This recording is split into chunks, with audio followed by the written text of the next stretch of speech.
السلام علیکم ورحمۃ اللہ وبرکاتہ۔ دوستو، امید کرتا ہوں آپ خیریت سے ہوں گے۔ میں ہوں محمد مقصود قاسمی اور آپ دیکھ رہے ہیں باغ مدینہ یوٹیوب چینل۔ ممتاز عالم دین مولانا خلیل الرحمان سجاد نعمانی نے کہا کہ حال ہی میں منعقدہ ضمنی انتخابات کے نتائج پر میں انڈیا الائنس کی پوری قیادت بالخصوص ملکارجن کھڑگے اور یو پی کے سابق وزیر اعلیٰ اکھلیش یادو کو مبارکباد پیش کرتا ہوں۔ انہوں نے یہ بات ایک بیان جاری کرتے ہوئے کہی۔ انہوں نے کہا کہ سابق وزیر اعلیٰ اکھلیش یادو نے گھوسی میں بڑی جیت حاصل کرنے پر کہا تھا کہ یہ سماج وادی پارٹی کی نہیں، انڈیا الائنس کی کامیابی ہے۔ اسی جذبے اور سوچ کے ساتھ ملک کو بچانے کے لیے متحد ہو کر مقابلہ کریں گے تو کامیابی ضرور حاصل ہوگی۔ انہوں نے کہا کہ اتراکھنڈ میں الائنس نے متحد ہو کر الیکشن نہیں لڑا، اس کے بجائے کانگریس کے ساتھ ہی سماج وادی پارٹی نے بھی اپنے امیدوار کو ٹکٹ دے دیا، نتیجتاً بی جے پی نے وہاں سے جیت حاصل کر لی۔ مولانا سجاد نعمانی نے کہا کہ میں ملک کے عوام کی طرف سے اپیل کرتا ہوں کہ آپ نے جو انڈیا الائنس بنایا ہے اس کی عزت روز بروز بڑھ رہی ہے، اس لیے اپنے وعدوں پر قائم رہیں۔ مولانا نے کہا کہ گھوسی ضمنی انتخاب میں انڈیا الائنس کو ان لوگوں کی مکمل حمایت حاصل رہی جن کے ووٹوں کو کسی دوسری پارٹی کے امیدوار کی طرف موڑا نہیں جا سکتا تھا۔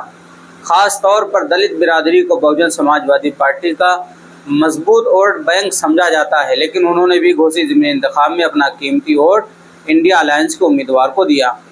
انہوں نے کہا کہ مختلف ریاستوں میں ہونے والے ضمنی انتخابات کے نتائج عام لوگوں میں سیاسی سمجھ بوجھ کی ایک مثبت علامت ہے، جو کہ بہت اچھی بات ہے۔ ووٹرز کو اب کسی مخصوص پارٹی کا غلام نہیں رہنا چاہیے جو بغیر غور و فکر کے اپنے سپریمو کے کہنے پر اپنا ووٹ ضائع کریں۔ انڈیا الائنس کی ذمہ داری ہے کہ وہ عوام میں بیداری مہم چلائے اور کوئی ایسا کام نہ کرے جس میں ایمانداری کی کمی ہو۔ انڈیا الائنس نے دکھا دیا ہے کہ اگر 63% لوگ متحد ہو جائیں تو 37% والے لوگ مزید نیچے آئیں گے۔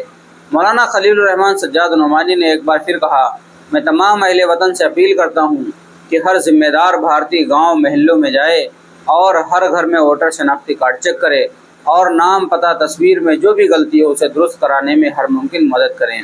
گھوسی ضمنی انتخابات میں یہ بات سامنے آئی ہے کہ آدھار کارڈ اور ووٹر کارڈ میں تھوڑا سا فرق ہونے پر کئی لوگ ووٹ ڈالنے سے محروم رہیں، لہٰذا ایسی غلطیوں کو دور کر دیا جائے تو بہتر ہوگا۔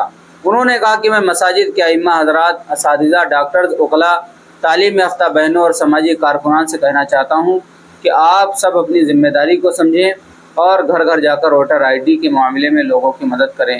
اب کسی کے آگے آنے کا مزید انتظار نہ کریں۔